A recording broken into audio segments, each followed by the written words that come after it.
Shekhe, hiyo ni bid'a. Hata ungeitetea, maanake hata uchukue sabuni uisugue na madodoki, hiyo itabaki kuwa ni bid'a. Hii aya ilishuka makarne na makarne, masahaba waliishi nayo, lakini haikusema kwamba kufurahi ni hivyo. Hata iwe maana rahma ni Muhammad, inawezekana aya ikawa na tafsiri, kuna muda kwa hasiendi kinyume na sheria, haya tuichukue. Lakini hiyo maana ya furaha ni kucheza maulidi, kupiga ngoma, ndio maana yake.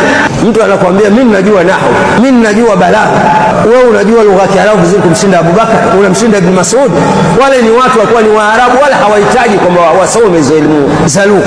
Yeye mwenyewe tu kule kuzaliwa tayari anajua. Waliishi mazingira yaliyoshuka aya, waliishi na Mtume sallallahu alaihi wasallam, au hawakufahamu maana ya aya, wewe ndio unafahamu zaidi.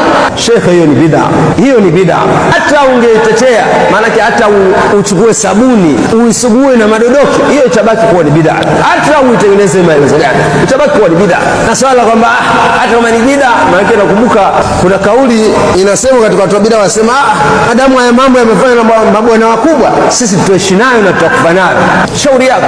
Allah anasema ma kunna muadhibina hatta nab'atha, hata waadhibu watu ambao tuwapushie ujumbe.